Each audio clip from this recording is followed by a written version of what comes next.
To YouTube channel medical and nurses. आज हम BTSC के थ्रू जो पेपर हुए थे, एक्चुअल में पेपर है जो हो चुके हैं आपके जनवरी में ही, 12 जनवरी तक है जो आपके पेपर चले हैं। तो जिन भी लोगों ने पेपर दिए हैं, क्योंकि आई थिंक 3-4 दिन है जो आपके एग्ज़ाम हुए हैं, 4 जनवरी से पेपर स्टार्ट हुए थे। ऑफिशियल आंसर की आ गई हैं, और जो भी लोग ऑब्जेक्शन लगाना चाहते हैं आप बीटीएससी की ऑफिशियल वेबसाइट पे जाइए। जिन भी लोगों ने जिस भी शिफ्ट में पेपर दिया हो, आपको अपना जो आंसर की में ऑब्जेक्शन आप लगा सकते हैं। मोस्ट इम्पॉर्टेंट थिंग कि जो भी लोग पेपर दे के आए हैं उनका पेपर कैसा गया, किस तरीके की कट ऑफ आ सकती है, अभी ये फाइनल नहीं हुआ है। ओनली आंसर की को बस अभी तक अपडेट किया गया है। तो जिन भी लोगों ने 11 जनवरी 2024 को इवनिंग शिफ्ट के अलावा कोई और शिफ्ट में या किसी और डेट में पेपर दिए हों, तो वो लोग मेरे व्हाट्सएप नंबर पर है जो पेपर भेज सकते हैं, ताकि अपकमिंग टाइम के लिए जब भी आप कोई सा भी एग्ज़ाम देंगे तो आपको ये पेपर है जो आपके लिए हेल्पफुल रहेंगे। मेरा व्हाट्सएप नंबर ये रहा आपको 8880468078, मेरा व्हाट्सएप नंबर है। और आपके लिए पेपर मैं बता दूं कि बहुत ही जल्दी एज अ बुक फॉर्मेट में भी अवेलेबल हो जाएंगे। जो लास्ट डेट तक के पेपर्स मेरे पास अरेंज होते जाएंगे उनको ऐड किया जाएगा, और बहुत ही जल्दी मे बी नेक्स्ट मंथ आपको पूरे पेपर एक ऑफिशियल बुक फॉर्मेट में अवेलेबल किए जाएंगे। तो यहाँ पर जो भी लोग अपकमिंग टाइम में पेपर दे रहे हैं वो लोग ज़रूर देखना, चाहे आप जीएनएम का दे रहे हो या एएनएम का। ये पेपर तो एएनएम वालों का है, जो कि नोटिफिकेशन के साथ बताया गया है। यहाँ पे एएनएम वालों का पेपर है जो कि 11 जनवरी को कंडक्ट किया गया था 2024 में। एएनएम का ये दूसरा पेपर है। इसके पहले पंजाब में भी हो चुका है। एएनएम के लिए पंजाब में पेपर हुआ था जो पंजाबी में, गुजरात में हुआ था, कर्नाटक में पेपर हुआ था। तो ये अलग अलग जगह पेपर हुए, बट लैंग्वेज के कारण उनको कन्वर्ट करने में टाइम लगा, इसलिए उनको अपडेट नहीं किया गया। ये पूरा पेपर जिन्होंने भी पेपर दिया था उनके लिए बहुत बहुत धन्यवाद। उनका मैंने यहाँ से नाम है जो हटा दिया है, ताकि उनका नाम और जो रोल नंबर है सभी को विजिबल ना हो। तो उनके लिए धन्यवाद जिन्होंने भी ये पेपर मुझे भेजा था। और इस पेपर को जिन्होंने भेजा था उनका नाम था कनक कुमारी। कनक जी को बहुत बहुत धन्यवाद।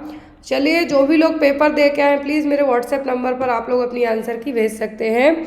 तो यहाँ पर पूरा पेपर हिंदी फॉर्मेट में सिलेक्ट किया गया था। पेपर का फॉर्मेट हिंदी इंग्लिश दोनों लैंग्वेज में था। जिनको जो लैंग्वेज पढ़ना ईजी लगी उन्होंने, मैं कोशिश करूँगी कि आपको यहाँ पे आप इंग्लिश में भी क्वेश्चंस को एक्सप्लेन किया जा सके। तो यहाँ पे पहला क्वेश्चन आया था, निम्नलिखित में से कौन सा स्वास्थ्य संचार के लिए शिक्षाप्रद संचार दृष्टिकोण का एक उदाहरण है। शिक्षाप्रद और स्वास्थ्य संचार के लिए मतलब कि यहाँ पे हेल्थ एजुकेशन की बात की गई है। तो हेल्थ एजुकेशन के लिए यहाँ पर सबसे अच्छा जो दृष्टिकोण क्या होगा, कठपुतलियाँ मतलब कि जो पपेट शो होते हैं वो, गीत, पैम्पलेट्स या फिर फिल्म्स। तो सबसे अच्छा हेल्थ एजुकेशन के लिए जो भी चीज़ बताई जाएगी अकॉर्डिंग टू ऑप्शंस के वो होंगे पैम्पलेट्स बांटना। अगला क्वेश्चन है, फेफड़ों की धमनियों में उच्च रक्तचाप किस स्थिति की विशेषता है। फेफड़ों की धमनियों में मतलब कि जो लंग्स में जो भी आर्टरीज हैं, यहाँ पर आपको सीधा सीधा सा पूछा गया है कि जो आर्टरीज में बीपी बढ़ रहा है वो क्या, सिस्टमिक उच्च रक्तचाप, पल्मोनरी एम्बोलिज्म। लेकिन यहाँ पे बीपी बढ़ने की समस्या पूछी गई है, तो यहाँ पर पल्मोनरी हाइपरटेंशन होगा। पल्मोनरी आर्टरी किसके लिए है, ये लंग्स के लिए। क्लियर। नेक्स्ट है यहाँ पे क्वेश्चन, निम्नलिखित में से कौन सा होम विजिटिंग का चौथा चरण है जिसका तात्पर्य घर पर लोगों की स्वास्थ्य आवश्यकताओं को पूरा करना है। होम विजिटिंग का यहाँ पर 4th स्टेज पूछी है। फैक्ट फाइंडिंग, एक्शन और स्वास्थ्य चिकित्सा, डेटा फाइंडिंग या फिर सेवाओं का मूल्यांकन। मूल्यांकन आप है जो उस टाइम पे नहीं करेंगे। यहाँ पर होम विजिट की जो फेज़ पूछी है वो है, होम विजिट की फेज़ है। यहाँ पर आपको ऑप्शन दिख ही रहे हैं, लेकिन आपको जब पूरी फेज़ पता होगी तब आप बता पाएंगे। तो यहाँ पर जो चौथी फेज़ है, क्या है, चौथा चरण, और 4th फेज़ है होम विजिट की, वो कौन सी है यहाँ पर, वो है एक्शन और स्वास्थ्य शिक्षा। और जो भी लोग अपकमिंग टाइम में एएनएम का पेपर दे रहे हैं, मैं उनको बता दूं कि क्वेश्चन उनके लिए बहुत ही ज़्यादा हेल्पफुल रहेंगे। नेक्स्ट है यहाँ पे आपको, पशु के शुक्राणु के सिर को ढकने वाला एक अंग है और इसमें एंजाइम्स होते हैं जो अंडाणु कोशिका कोटिंग को पचाते हैं, इसमें शुक्राणु को अंडाणु में प्रवेश करने की अनुमति मिलती है। ये रहा यहाँ पे स्पर्म। अब यहाँ पर इस स्पर्म के ऊपर एक जो एक्रोमियल टिप होती है, क्या है, एक्रोमियल टिप होती है, तो यहाँ पर जो केमिकल पूछा है और इसके अंदर एक जो ऐसे केमिकल कंपोजिशन होते हैं जो कि आपका एग है उसको फर्टिलाइजेशन में हेल्प करेंगे। तो यहाँ पर वो क्या होगा, वो होगा एक्रोसोम। क्या होंगे, एक्रोसोम। नेक्स्ट वन, ऊतक की एक पतली सपाट अनुप्रस्थ तह होती है जहाँ पतला लेबिया मेजोरा और माइनोरा योनि छिद्र के नीचे मध्य रेखा में विलय हो जाते हैं। तो टिपिकल हिंदी लिखी हुई है। तो यहाँ पर वो क्या कहलाएगा, वो कहलाएगा क्या, फोर्चेट। क्लियर।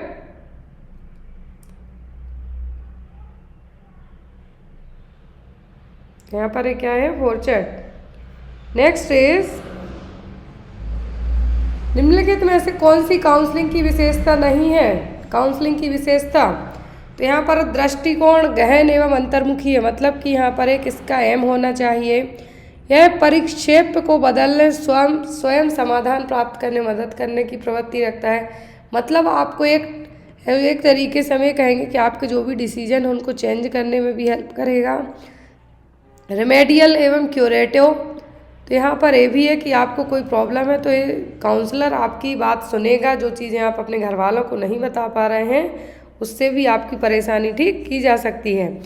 खुला और कम निजी ऐसा बिल्कुल भी नहीं है। काउंसलिंग हमेशा प्राइवेसी यहाँ पर मेंटेन करके रखी जाती है काउंसलिंग में।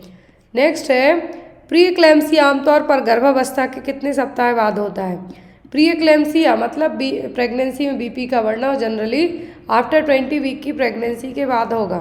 जो टोटल ड्यूरेशन 42 हफ्तों का होता है, लेकिन ये 20 वीक की प्रेगनेंसी के बाद भी हो सकता है। नेक्स्ट है क्वेश्चन यहाँ पे, निम्नलिखित में से कौन सी नर्सिंग केयर की समुदाय आधारित सेटिंग की विशेषता है। कौन सी नर्सिंग केयर की समुदाय आधारित सेटिंग की विशेषता है।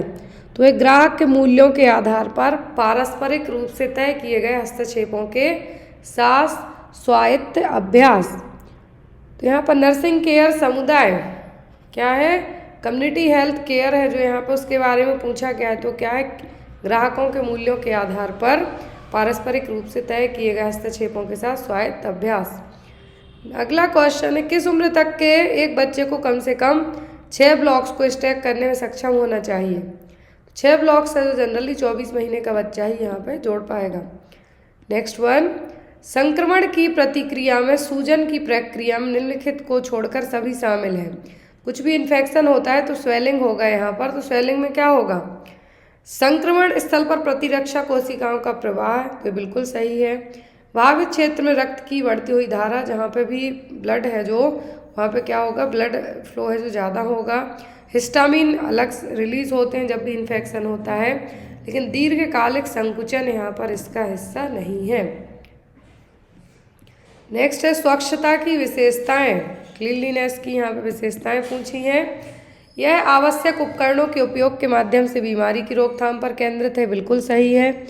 दूसरा, डिटर्जेंट का उपयोग करके वस्तुओं की सतह से गंदगी हटाने में हेल्प होगी, ये भी सही है। सूक्ष्म जीवों को हटाने के लिए क्लोरीन का उपयोग भी किया जाता है, तो ये भी सही है। दैट मीन्स यहाँ पे आपके तीनों सही है, और जब तीनों सही हैं तो आंसर क्या होगा, 1, 2 और 3। नेक्स्ट क्वेश्चन है यहाँ पे, पोषण शिक्षा के लिए पहचाने गए लाभार्थी समूहों के बारे में निम्नलिखित में से कौन सा कथन सत्य नहीं है। पोषण शिक्षा मतलब न्यूट्रिशनल एजुकेशन के बारे में बात की गई है, जो बेनिफिशियर्स हैं उनमें से सही क्या नहीं है। तो यहाँ पे वल्नरेबल ग्रुप 10 वर्ष से कम उम्र के बच्चे हैं। प्राथमिक समूह में बच्चों की माताएं आएंगी। लक्षित जनसंख्या मतलब बच्चों की देखभाल करने वाले व्यक्ति। तो यहाँ पर वल्नरेबल का मतलब होगा कि ऐसे जो बिल्कुल भी किसी भी तरीके से सक्षम नहीं है, बहुत छोटे, क्या है, वल्नरेबल ग्रुप का मतलब है यहाँ पर क्या, बहुत ज़्यादा छोटे बच्चे। तो यहाँ पर आपका आंसर क्या होगा, केवल 1, जो कि एक असत्य है। नेक्स्ट वन, प्लेसेंटा के निष्कासन के लिए मुख्य रूप से जिम्मेदार मांसपेशी कौन सी है। प्लेसेंटल एक्सपल्सन के लिए जो मांसपेशी जिम्मेदार है वो क्या है, गर्भाशय की चिकनी मांसपेशी।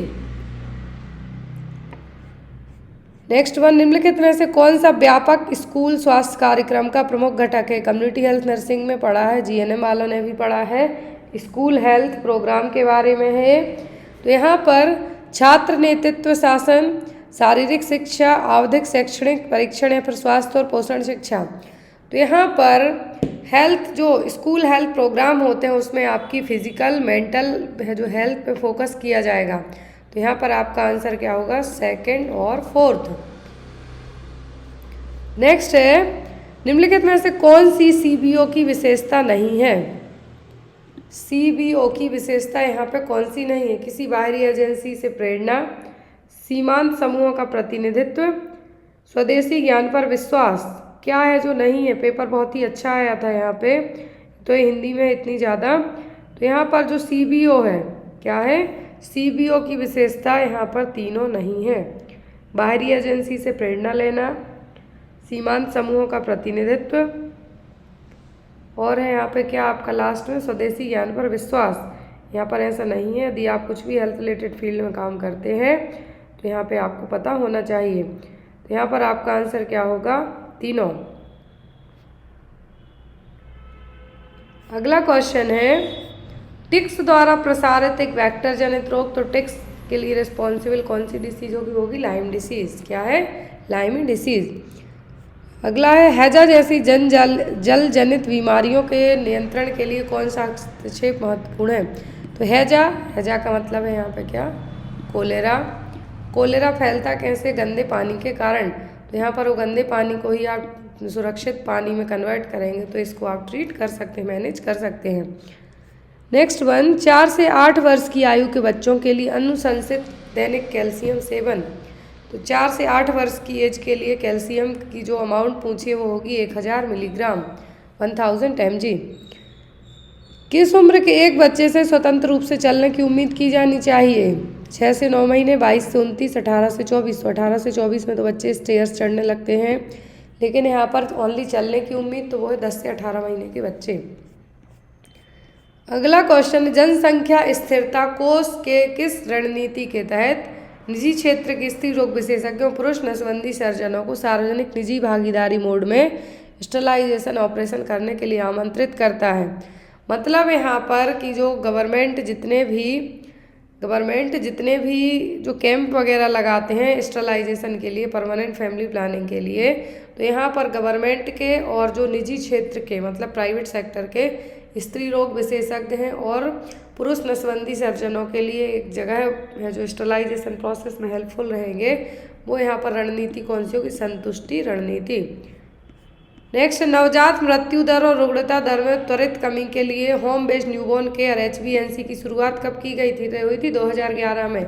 ये आपकी 8 दिन पहले की क्लास में जो NM क्लास ली गई थी उसमें HBNC पढ़ाया गया था। नेक्स्ट है, इलेक्ट्रॉनिक हेल्थ रिकॉर्ड में सार्थक उपयोग मापदंड किस लिए डिजाइन किया गया है। इलेक्ट्रॉनिक हेल्थ रिकॉर्ड में जो सार्थक उपयोग है यूज़ किया गया है कि HR का उपयोग इस तरह से किया जाना चाहिए इससे रोगी की देखभाल पर पॉजिटिव इम्पैक्ट पड़े, सकारात्मक प्रभाव पड़े। प्रसव पूर्ण परामर्श के दौरान माँ के साथ जन्म योजनाओं पर चर्चा करते समय मुख्य रूप से किस पर ध्यान केंद्रित करना चाहिए। यदि आप प्रसव पूर्व परामर्श मतलब डिलीवरी के पहले आप माँ का जो भी चेकअप करते हैं तो जो उसकी बर्थ को लेकर जो भी प्रोसेस होनी है किस पे ध्यान करेंगे। दर्द प्रबंधन के लिए व्यक्तिगत प्राथमिकताएं, बच्चे के जन्म के लिए माँ की जो मेंटल कंडीशन, प्रसव के दौरान संभावित चिकित्सा हस्तक्षेप। तो यहाँ पर तीनों चीज़ों पे आपको फोकस करना है। अगला क्वेश्चन है, वयस्कों में जटिल मूत्र पथ संक्रमण, देखिए कितना खतरनाक सा नाम है, यूट्राइन ट्रैक्ट इन्फेक्शन के लिए UTI के लिए प्रथम पंक्ति उपचार मतलब UTI की ड्रग ऑफ चॉइस पूछी है तो क्या है, नाइट्रोफ्लोरेटॉइन। क्या है, नाइट्रोफ्लोरेटॉइन। नेक्स्ट वन, नवजात पुनर्जीवन रिससिटेशन के दौरान यदि हृदय गति निम्नलिखित में किससे कम हो जाए तो छाती को दबाना शुरू कर देना चाहिए। तो यहाँ पर जो नॉर्मल पल्स रेट होती है फीटस की जो न्यूबॉर्न बेबी है वो होती है 120 to 160 तक, लेकिन यदि यहाँ पर कितने से कम हो जाए तो आपको रिससिटेट करना है जब 30 सेकंड के बाद 60 BPM, प्रभावी वेंटिलेशन के 30 सेकंड के बाद 60 BPM। सर्वाइकल कैंसर की अनुशंसित जात में 21 से 65 आयु वर्ग की महिलाओं के लिए कौन सा टेस्ट है? तो जब उम्र 21 साल से ज़्यादा हो जाए तो सर्वाइकल टेस्ट के लिए जो क्या है, पेप स्मीयर टेस्ट है जो करवाया जाएगा। कौन सा? पेप स्मीयर टेस्ट। नेक्स्ट वन, अस्पताल की सेटिंग में कमरे कीटाणु शोधन के लिए हाइड्रोजन पेरोक्साइड वाष्प का उपयोग करने का मुख्य लाभ कौन सा है? तो हॉस्पिटल में हाइड्रोजन पेरोक्साइड की जो वाष्प दी जाएगी, इसका क्या यूज़ है? यह बीजाणुओं सहित सूक्ष्म जीवों की विस्तृत श्रृंखला के खिलाफ प्रभावी है। मतलब कि यहाँ पर जो हाइड्रोजन पेरोक्साइड है, जो एग्स हैं, जो बीजाणु हुए हैं, मतलब बैक्टीरिया वायरस, बैक्टीरिया के जो बीजाणु हैं, मतलब कि एग हैं, स्पोर्स हैं, उनको भी खत्म करने का काम कर सकता है।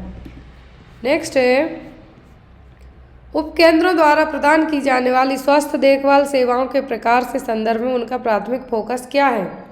गैर संचारी रोगों पर जोर देने के साथ प्रचारात्मक, निवारक और कुछ उपचारात्मक प्राथमिक स्वास्थ्य देखभाल सेवाएं। उपकेंद्र मतलब कि सब सेंटर की बात की जा रही है यहाँ पर, क्या है? सब सेंटर की यहाँ पे बात की जा रही है। तो प्राथमिक फोकस क्या होगा कि जो गैर संचारी मतलब नॉन कम्युनिकेबल डिसीज़, संचारी का मतलब कम्युनिकेबल, गैर संचारी मतलब नॉन कम्युनिकेबल डिसीज़ पर को जोर देना है। नेक्स्ट वन, पर्ट्यूसिस के शुरुआती लक्षण। तो पर्ट्यूसिस, बॉर्डिटेला पर्ट्यूसिस रिस्पॉन्सिबल है। इसमें नाक बहेगी, हल्की खांसी भी आएगी, फीवर भी आएगा, लेकिन उल्टी वीपिंग साउंड है जो नहीं होगा। तो यहाँ पे आपका आंसर क्या होगा? First and second. Pertussis generally 2 साल से कम उम्र के बच्चों को होता है। नेक्स्ट वन, गृह आधारित नवजात देखभाल मतलब HBNC, home based newborn care के तहत निर्धारित गृह दौरे के पूरा होने के बाद प्रति नवजात शिशु आशा को कितनी प्रोत्साहन राशि दी जाती है? 250 रुपये।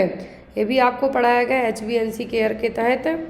आशा वर्कर को यदि होम बेस्ड डिलीवरी हुई है या फिर हॉस्पिटल बेस्ड डिलीवरी हुई है तो होम बेस्ड होती है तो विजिट अलग होती हैं, और यदि हॉस्पिटल इंस्टीट्यूशनल है तो अलग विजिट रहेंगी। तो पर विजिट दिया जाता है 250 रुपये।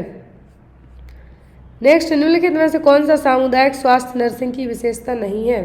कम्युनिटी हेल्थ नर्सिंग की विशेषता क्या नहीं है? इसके अभ्यास में केवल नर्सिंग शामिल है, ऐसा नहीं है।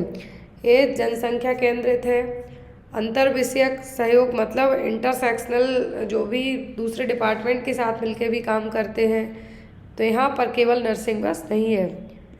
अगला क्वेश्चन है यहाँ पर, डेंगू बुखार की रोकथाम में प्रमुख रणनीति। डेंगू के लिए जो रिस्पॉन्सिबल है वो क्या है? एडीज एगिप्टी। इस मच्छर को ही जब आप क्या करेंगे, जहाँ पर इनका ब्रीडिंग हो रही है उसको स्टॉप करेंगे तो क्या होगा? मच्छरों के प्रजनन स्थलों को नष्ट करने सहित वेक्टर नियंत्रण उपाय। नेक्स्ट है, बच्चों में एक्यूट ओटाइटिस मीडिया के लिए प्रथम पंक्ति उपचार क्या है?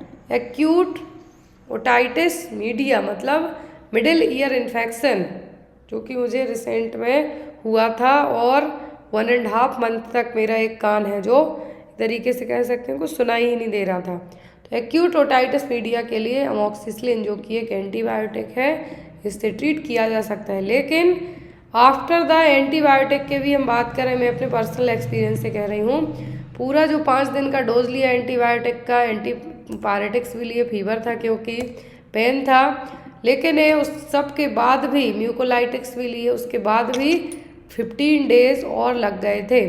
तो किसी को भी एक्यूट ओटाइटिस मीडिया और कैंसर रिलेट करती हुई समस्या ना ही हो। अगला क्वेश्चन है, एकीकृत बाल विकास इंटीग्रेटेड चाइल्ड डेवलपमेंट स्कीम एक प्रमुख बाल कल्याण कार्यक्रम है। इसकी शुरुआत हुई थी 1975 से ICDS की। नेक्स्ट है, JSS के जननी शिशु सुरक्षा कार्यक्रम। जननी शिशु सुरक्षा कार्यक्रम में प्रत्येक गर्भवती महिला सिजेरियन सेक्शन सहित निःशुल्क प्रसव की हकदार है, और यहाँ पर मुफ्त परिवहन, निदान, दवाएं, ब्लड यदि ज़रूरत पड़ती है ट्रांसफ्यूज़ करने की, तो ये सभी चीज़ें हैं जो यहाँ पे प्रोवाइड कराई जाएंगी। लेकिन लेबर रूम और मैटरनिटी ऑपरेशन थिएटर में देखभाल की गुणवत्ता में सुधार नहीं है। इसका एम यही है कि जो माँ और जो होने वाला बच्चा है उन दोनों की हम जो मॉर्बिडिटी रेट है, मॉर्टेलिटी रेट है, उसको कम करना है, प्रिवेंट करना है। तो JSS के प्रोग्राम की विशेषताएं क्या है? फर्स्ट और थर्ड। अगला क्वेश्चन है pre menstrual dysphoric disorder PMDD का अनुभव करने वाली महिलाओं के लिए उपचार की पहली पंक्ति में अक्सर शामिल क्या होता है? नारकोटिक, दर्दनाक निवारक, तत्काल सर्जिकल हस्तक्षेप, सिलेक्टिव सीरोटोनिन रीअपटेक इनहिबिटर्स। तो यहाँ पर जो प्री मेंस्ट्रुअल डिस्मॉर्फिक डिसऑर्डर वाली महिलाएं हैं इनमें फर्स्ट ड्रग ऑफ चॉइस होती हैं सिलेक्टिव सेरोटोनिन रीअपटेक इनहिबिटर, जो कि डिप्रेशन को ट्रीट करने में भी यूज़ किए जाते हैं इसके सारा एजेंट। अगला क्वेश्चन है यहाँ पे पॉलीहाइड्रोमनियोसिस के मामले में निम्नलिखित में से किसके बढ़ते जोखिम के कारण तत्काल रेफरल महत्वपूर्ण है? पॉलीहाइड्रोमनियोसिस का मतलब है कि जो AFI इंडेक्स है वो 25 सेंटीमीटर से ज़्यादा होना, तो इसमें कॉर्ड प्रोलैप्स होने की रिस्क ज़्यादा है। नवजात पुनर्जीवन में छाती के संकुचन की अनुशासित गहराई लगभग, तो यहाँ पर जो आपको कंप्रेशन के लिए पूछा गया है तो कितनी होनी चाहिए जब आप रिससिटेशन करते हैं, तो वो कि छाती की गहराई का 1/3। कितना? छाती की गहराई का 1/3। नेक्स्ट वन, घरेलू स्तर पर मानव मल के प्रबंधन को संदर्भित करता है। घरेलू स्तर पर होगी बुनियादी स्वच्छता, मतलब बेसिक जो हाइजीन है वो।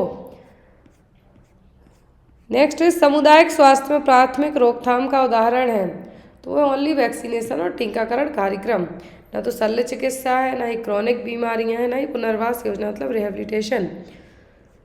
मिशन परिवार विकास की विशेषताएं। मिशन परिवार विकास कई बार पढ़ा है हमने। इसे 3 और इससे अधिक की TFR के साथ 8 उच्च फोकस वाले राज्यों में लॉन्च किया गया था। इसे गर्भ निरोधक और परिवार नियोजन तक पहुंचाने के लिए लॉन्च किया गया था। प्रमुख राज्य यूपी, बिहार, राजस्थान, MP, झारखंड, असम और गुजरात हैं। मिशन परिवार विकास क्या है यहाँ पे? मिशन परिवार विकास। तो ये लाया गया था मिशन परिवार विकास पॉपुलेशन को कम करने के लिए। किसके लिए? पॉपुलेशन को कम करने के लिए। तो यहाँ पर जो की इनिशिएटिव थे मिशन परिवार विकास के, तो यहाँ पर जो जनरली गर्भ निरोधक के ऊपर इस पर फोकस किया गया था। किस पे? गर्भ निरोधक पर। नेक्स्ट वन, UNCRC के अनुसार बच्चों को प्रभावित करने वाले सभी मामलों में अपनी राय व्यक्त करने और सुने जाने के अधिकार का वर्णन करने के लिए किस शब्द का उपयोग किया जाता है? UNCRC के तहत। क्या है? UNCRC के तहत। तो यहाँ पर UNCRC का मतलब क्या है? United national convention on the right of children. क्या है? United nation convention on right of children. इसके तहत भाग लेने के अधिकार का है जो वर्णन किया गया है कि हर एक बच्चे को अपनी बात रखने के साथ साथ अपना जो भी उसके मन में हो उन सभी को व्यक्त करने का अधिकार है। शरीर की प्रक्रियाओं को नियंत्रित करते हैं, उचित सेल्यूलर कार्य के लिए हैं और इसमें शरीर के ऊतक भी शामिल होते हैं। तो खनिज पदार्थ मतलब कि मिनरल्स। नेक्स्ट वन, प्रसव के दौरान बैंडल का वलय बनना किससे संबंधित है? तो यहाँ पर वो क्या होगा? प्रसव बाधा। किस उम्र में शिशु के आहार में ठोस आहार शामिल होने की एडवाइस दी जाती है? तो ये बेस्ड ऑन ऑप्शन के जनरली होता है 6 मंथ, मतलब यहाँ पे बियनिंग की बात की जा रही है, वो होगा 4 to 6 मंथ। नेक्स्ट इज स्वास्थ्य देखभाल में अंतर व्यावसायिक शिक्षा IPE महत्वपूर्ण क्यों है? क्योंकि विभिन्न स्वास्थ्य देखभाल विषयों के बीच सहयोग और समझ को प्रोत्साहित करता है। अंतर व्यावसायिक शिक्षा मतलब किसी 2 तरीके की यहाँ पर जो चीज़ों को एक साथ लाने का काम करेगी, वो क्या होगा? IPE। प्रसवोत्तर देखभाल पर प्रभावी काउंसलिंग में क्या शामिल होगा? आफ्टर डिलीवरी के बाद है जो काउंसलिंग की बात की गई है। जन्म के बाद फिजिकल रिकवरी, अवसाद के लक्षणों की पहचान करना, मतलब किसी को परपीरियम डिप्रेशन भी हो सकता है, परिवार नियोजन और गर्भ निरोधक, तो मतलब यहाँ पे तीनों शामिल होंगे। नेक्स्ट इज भारत में NRHM और NUHM दोनों सहित राष्ट्रीय स्वास्थ्य मिशन किस वर्ष शुरू किया गया? NHM है जो स्टार्ट हुआ 2013 में। NRHM और NUHM दोनों को मिला के NHM आया कब? 2013 में। गैस्ट्रोइसोफेगल रिफ्लक्स डिसीज का प्राथमिक लक्षण, GERD का पहला लक्षण पूछा है तो वो होगा हार्टबर्न, जलन टाइप की पड़ना, वो है यहाँ पर। नेक्स्ट वन, निम्नलिखित का अर्थ नवजात मृत्यु जो 1 से 12 महीने की उम्र में होती है तो कि पोस्ट नवजात शिशु मृत्यु दर। यदि 1 मंथ का पूछते तो वो होती नवजात, लेकिन 1 से 12 महीने की बात हो गई है यहाँ पर, तो क्या होगी इन्फेंट, तो यहाँ पर वो क्या होगी पोस्ट नवजात शिशु मृत्यु दर। सामुदायिक स्वास्थ्य परिचर्या में प्राथमिक रोकथाम शब्द का तात्पर्य क्या है? सामुदायिक स्वास्थ्य परिचर्या, प्राथमिक रोकथाम का मतलब है कि ऐसी कोई भी गतिविधि, ऐसा कोई भी काम तो किसी भी बीमारी को होने से रोक सकता है। रोग के निदान होने पर उपचार या फिर पुनर्वास या फिर मनोवैज्ञानिक पहलू, वही सब नहीं है। प्राथमिक रोकथाम का मतलब है प्राइमरी प्रिवेंशन, कोई भी बीमारी होने के लिए जो पहले ही जो स्टेप उठाए जाएंगे वो है यहाँ पे। नेक्स्ट वर्ड, हैंड सैनिटाइजर में अल्कोहल की मात्रा तो होती है 60% तक, कितनी 60% तक।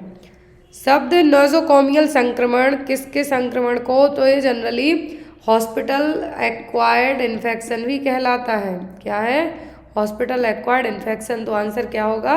अस्पताल या स्वास्थ्य देखभाल सेटिंग में प्राप्त संक्रमण को कहा जाता है क्या? Nosocomial infection. नेक्स्ट वन, पोषण शिक्षा कार्यक्रमों की योजना बनाने की योजना के अनुसार तैयारी चरण में क्या शामिल नहीं है? तो यहाँ पर पोषण शिक्षा कार्यक्रम मतलब न्यूट्रिशनल जो एजुकेशन देना है आपको, न्यूट्रिशनल एजुकेशन प्रोग्राम है, तो यहाँ पर सभी चीज़ें करनी है, लेकिन आपको परिवर्तन एजेंटों को प्रशिक्षित करना। ऑटोक्लेविंग के साथ नसबंदी के लिए कार्रवाई का प्राथमिक तंत्र क्या है? मॉइस्ट हीट, ऑटोक्लेविंग, तो इसके लिए प्रोटीन का स्कंदन एवं विकृतीकरण। नेक्स्ट वन, नवजात पुनर्जीवन मतलब न्यूबॉर्न रिससिटेशन में PPV पॉजिटिव प्रेशर वेंटिलेशन कब तक दिया जाता है? जब तक एपनिया मतलब जो ब्रीदिंग स्टॉप है वो हाँफने हृदय गति 100 बीट से कम होने के मामलों में पॉजिटिव प्रेशर वेंटिलेशन दिया जाएगा। नेक्स्ट है, क्लोरोक्वीन के प्रति व्यापक प्रतिरोध वाले क्षेत्रों में सरल प्लाज्मोडियम फॉल्सीपेरम मलेरिया के लिए प्रथम पंक्ति उपचार क्या है? क्लोरोक्वीन के प्रति जो भी जिनको रेजिस्टेंसी है फॉल्सीपेरम मलेरिया में क्या यूज़ की जाती है? फिर वो होती है आर्टिमिसिनिन आधारित संयोजन उपचार। यदि क्लोरोक्वीन के प्रति आप क्या है आपकी बॉडी उसको रेजिस्टेंसी करके रखे है तो आप प्लाज्मोडियम फॉल्सीपेरम मलेरिया को कैसे ट्रीट करेंगे? आर्टिमिसिन के साथ। नेक्स्ट वन, आपातकालीन स्थितियों में त्वरित कार्रवाई के लिए आमतौर पर ड्रग एडमिनिस्ट्रेशन कौन सा मार्ग है? इमरजेंसी में हमेशा IV रूट से ड्रग दी जाती है। आयुष्मान भारत प्रधानमंत्री जन आरोग्य योजना PMJAY तो आई थी 2018 में। नेक्स्ट है, निषेचन के बाद भ्रूण का हृदय किस दिन प्लाज्मा पंप करना शुरू करता है? तो होता है जनरली 20वें दिन, कितना 20 डेज। प्रशिक्षु मार्ग मतलब कि सबलिंगुअल रूट का प्रबंधन विशेष रूप से दवाओं के लिए है। जो सबलिंगुअल रूट के लिए जो मेडिकेशन है वो किसके लिए? गैस्ट्रिक एसिड द्वारा निष्क्रिय होती हैं, इसीलिए वो सबलिंगुअल रूट से दी जाती हैं। अंडर द टंग देंगे तुरंत घुल जाएंगी। महिलाओं में यूरिनरी इनकॉन्टिनेंस के प्रबंधन में अनुशंसित प्रारंभिक हस्तक्षेप। महिलाओं में यूरिनरी इनकॉन्टिनेंस मतलब सुसु है जो आ जाना छींकने खांसने बैठने में ही, तो उसके लिए पेल्विक फ्लोर मसल्स की एक्सरसाइज कराना मतलब कीगल एक्सरसाइज। नेक्स्ट है, स्वास्थ्य देखभाल में सुरक्षा स्टॉक रखा जाता है किसके लिए? अप्रत्याशित कमी या डिलीवरी में देरी को कवर करने के लिए, मतलब कि जो स्टॉक रखा जाता है वो किसके लिए रखा जाता है? ताकि कहीं पर भी ज़रूरत हो, यदि जो चीज़ अवेलेबल नहीं है आपके पास स्टॉक में होगी तो आप वहाँ पे उसकी पूर्ति कर सकते हैं। नेक्स्ट वन, एक्सरबेशन के लिए पहली पंक्ति की दवा तो शॉर्ट एक्टिंग बीटा एगोनिस्ट जैसे एब्रिटलॉल, एल्ब्यूटेरॉल। नेक्स्ट वन, और एल्ब्यूटेरॉल क्यों दी जाएगी? ये होगी डायलेट करने के लिए। नेक्स्ट वन, टाइप B उपकेंद्रों में ANM के पास कौन सा विशेष प्रशिक्षण होना चाहिए? तो स्किल बर्थ अटेंडेंट प्रशिक्षण। यदि टाइप बी सब सेंटर में आपकी पोस्टिंग है तो आपके पास क्या होना चाहिए, SBA स्किल बर्थ अटेंडेंट का रजिस्ट्रेशन। नवजात पुनर्जीवन में सही संपीड़न से ventilation, compression to ventilation ratio कितना होगा, 3/1। कौन निम्नलिखित में से किस आपात स्थिति के लिए एपिनेफ्रिन का संकेत दिया जाता है, तो एपिनेफ्रिन ओनली यूज़ की जाएगी एनाफ्लेक्टिक शॉक के लिए। किसके लिए, एनाफ्लेक्टिक शॉक के लिए। प्रसवोत्तर सिहोन सिंड्रोम की घटना आमतौर पर किससे संबंधित होती है, सिहोन सिंड्रोम है जो हमने पढ़ा है, और ये होता है जब गंभीर मतलब कि बहुत ज़्यादा ब्लीडिंग हो रही हो आफ्टर द डिलीवरी के बाद। नेक्स्ट है, प्रसव के दौरान बीटा स्ट्रेप्टोकोकस संक्रमण के लिए उपचार के लिए पसंदीदा एंटीबायोटिक, तो GBS क्या है, GBS बीटा स्ट्रेप्टोकोकस इन्फेक्शन होता है तो उसके लिए ड्रग ऑफ चॉइस होगी, वो होगी पेनिसिलिन। इस क्वेश्चन पेपर में 10 क्वेश्चन हैं जो ड्रग ऑफ चॉइस से आए हुए हैं, किससे, DOC से और ड्रग ऑफ चॉइस से। नेक्स्ट वन, स्वास्थ्य देखभाल प्रबंधन में घटना की रिपोर्ट का उपयोग किसके लिए किया जाता है, तो कोई भी चीज़ की रिपोर्ट हो किसके लिए, असामान्य घटनाओं का दस्तावेजीकरण मतलब रिपोर्ट रखने के लिए, ताकि उनको बाद में जो भी वहाँ एम्प्लॉयज़ काम करते हैं उनको कोई लीगल प्रॉब्लम्स ना आए। दर्द प्रबंधन के लिए प्रभावी अंतर्गर्भाशयी काउंसलिंग में निम्नलिखित में से बारे में जानकारी शामिल होना चाहिए, तो यहाँ पर यदि जो भी पेन रिलेट करती हुई जो भी आप एजुकेशन हेल्थ एजुकेशन देते हैं तो उसमें आपकी प्राकृतिक प्रसव तकनीक और औषधि विकल्प के बारे में आपको बताना है कि जो भी दर्द होगा डिलीवरी के टाइम पे, जो भी लेबर पेन आएंगे उसको कैसे मैनेज है, जो कैसे ट्रीट किया जा सकता है। नेक्स्ट, ड्रग किट के संबंध में आशा की भूमिका है, तो आशा से दवा किट स्टॉक रिकॉर्ड बनाए रखने की अपेक्षा की जाती है। हर 3 माह में PSC की समीक्षा बैठक, ये बिल्कुल भी नहीं किया जाएगा। यहाँ पे दवा किट आशा को उचित प्रथम स्तरीय संपर्क देखभाल करने में प्रदान करने में सक्षम बनाती है। यदि जरूरी पड़ी तो फर्स्ट एड केयर में है जो आशा को ये पूरी किट यूज़ करनी आनी चाहिए। इंट्राडर्मल वैक्सीन एडमिनिस्ट्रेशन, तो इंट्राडर्मल जो भी वैक्सीन है इंजेक्शन दिए जाते हैं 15 डिग्री एंगल पर। होम बेस्ड न्यूबॉर्न केयर कार्यक्रम के तहत आशा को जीवन के पहले कितने दिनों तक सभी नवजात शिशुओं का दौरा करने की आवश्यकता होती है, तो होती है 42 दिनों तक। कितना, 42 दिनों तक। नेक्स्ट वन, एक अशक्त महिला के प्रसव के संदर्भ में अरेस्ट ऑफ डिसेंट का निदान तब किया जाता है जब कितने समय तक भ्रूण के डिसेंट की कोई प्रगति नहीं होती है, तो दूसरे चरण में कम से कम 2 घंटे तक। कितना, दूसरे चरण में कम से कम 2 घंटे तक। नेक्स्ट है, नियमित मासिक धर्म वाली महिला के लिए गर्भधारण आमतौर पर आखिरी मासिक धर्म के पहले कितने दिन के लगभग बाद होता है, इसके कंटिन्यू पीरियड्स आते हैं तो उनको जो यदि लास्ट जो पीरियड आया है उसके कितने दिनों के पहले कंसीव किया जा सकता है, तो 11वें से 21 दिन के अंदर, क्योंकि आफ्टर 21 डेज़ के बाद जो ओवुलेशन की कंडीशन आती है उस टाइम पे ओवम यदि रिलीज़ हो जाएगा तो फिर कुछ काम का नहीं है। तो यहाँ पर ओवम के लिए ही तो गर्भधारण आमतौर पर आखिरी मासिक धर्म के पहले दिन के लगभग 11 से 21 दिनों के बाद होता है। चिकन पॉक्स से पीड़ित बच्चों के लिए कौन सी एंटीपायरेटिक, तो वो है एसिटामिनोफेन। हेल्थ केयर इन्वेंट्री प्रबंधन में लीड टाइम का तात्पर्य किस समय से, मतलब जब ऑर्डर दिया जाता है, ऑर्डर दिए जाने से लेके डिलीवरी तक का जो टाइम है वो कहलाएगा लीड टाइम। नेक्स्ट वन, प्रसव के तीसरे चरण के सक्रिय संबंधन, तो प्रसव के तीसरे चरण में जो आपका मुख्य मैनेजमेंट होगा वो होगा ब्लीडिंग को कम करना। After the baby placenta delivery के बाद ब्लीडिंग को कम करना। नेक्स्ट है, एक त्वचा की स्थिति में खुजली और दाने का कारण बन सकती है, सूक्ष्म कण के कारण होती है, क्या है, तो ये कहलाती है खुजली। क्वेश्चन का आंसर ही क्वेश्चन में है। गर्भावस्था में गंभीर एनीमिया, सीवियर एनीमिया मतलब 7 ग्राम पर DL से कम हो हीमोग्लोबिन लेवल, तब 11 ग्राम से कम हो मतलब नॉर्मली प्रेगनेंसी में एनीमिया कंसीडर किया जाएगा।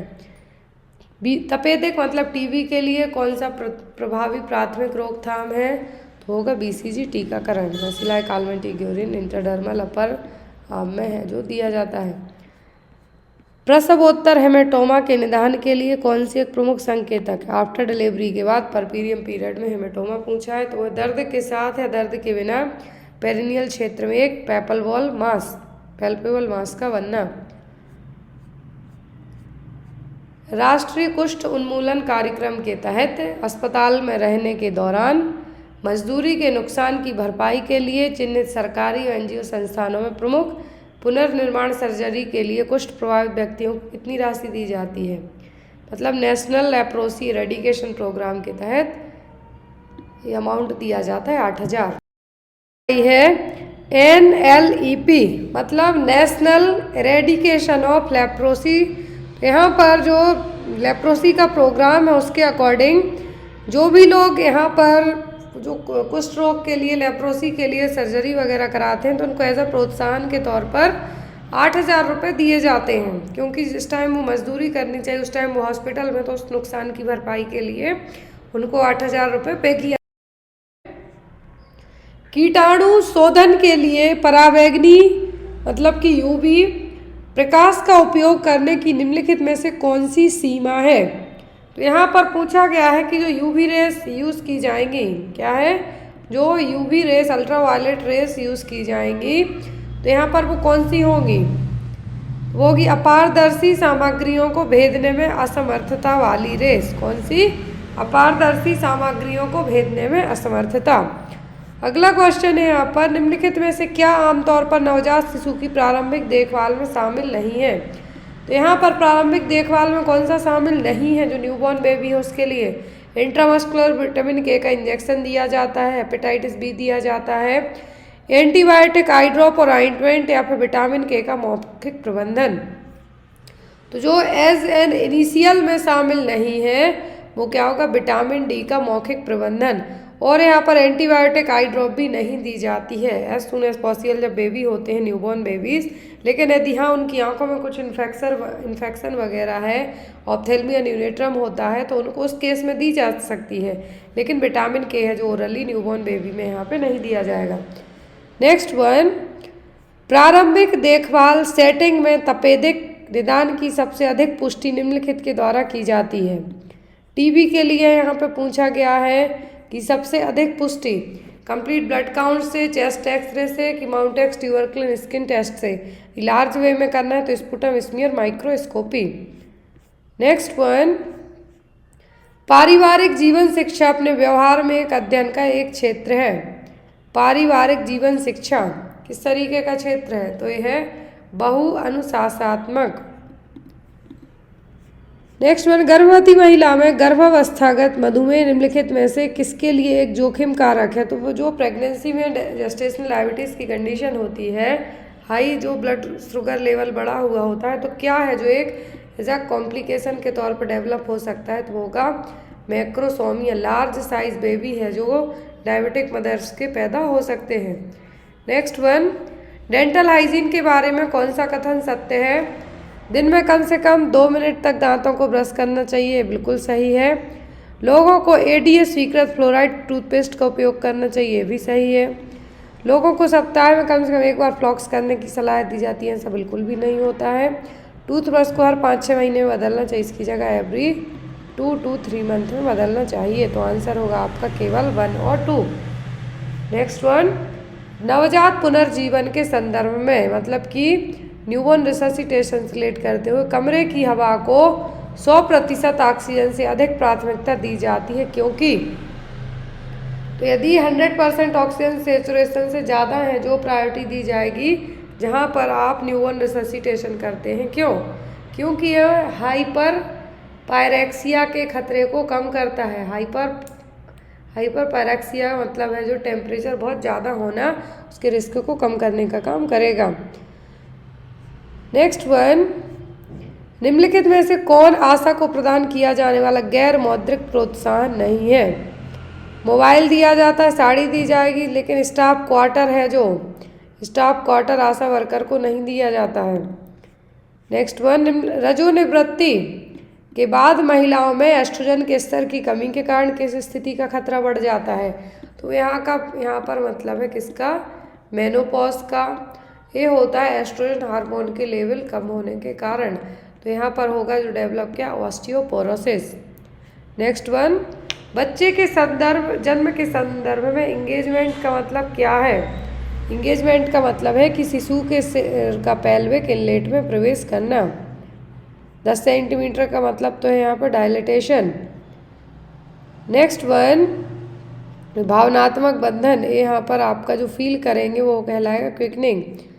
नेक्स्ट वन, सामुदायिक स्वास्थ्य टीम में एक सामुदायिक स्वास्थ्य अधिकारी की प्राथमिक जिम्मेदारी निम्नलिखित में से क्या होती है? तो होती है कि सार्वजनिक स्वास्थ्य नीतियों कार्यक्रमों को पर्यवेक्षण करना, मतलब रेगुलरली चेक करते रहना कि जो टीम सामुदायिक स्वास्थ्य अधिकारी है तो यहाँ पर ये सभी चीज़ों को चेक करेगा।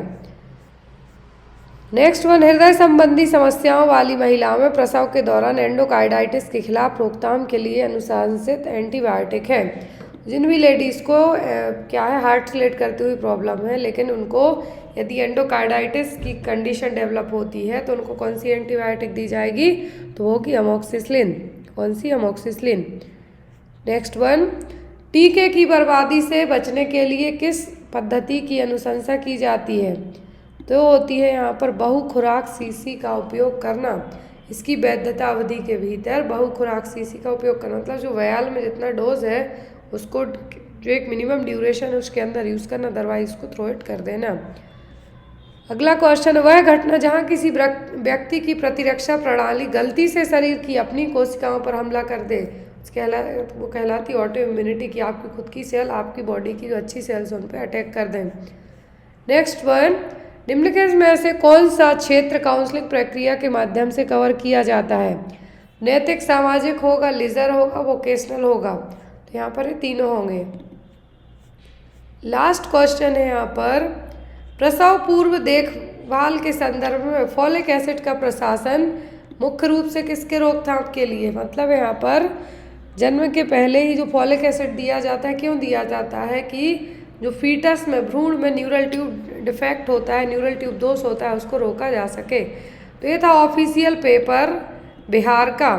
अब जो भी लोग, मेरी उन सभी से रिक्वेस्ट है, जो लोग 4 तारीख से लेके इसके बाद तक जो मे भी पेपर हुए हैं उनके बाद तक, आई थिंक 12 तारीख तक पेपर चले हैं, 4 से 12 तक, तो आपने जिन भी शिफ्ट में पेपर दिए हों आप मेरे व्हाट्सएप नंबर पर पेपर ज़रूर भेजें ताकि मैं भी चेक करूं कि आपको किस तरीके के कैसे कैसे पेपर्स आए हुए थे, और उन पेपर्स को आपके लिए चैनल पे अपडेट कर दिया जाएगा ताकि नेक्स्ट टाइम जब भी आप कोई से भी स्टेट का पेपर देंगे तो आपको एक क्वेश्चन पेपर हेल्पफुल रहे। मेरा व्हाट्सएप नंबर सभी को डिस्क्रिप्शन बॉक्स में मिल जाएगा। Thank you for watching.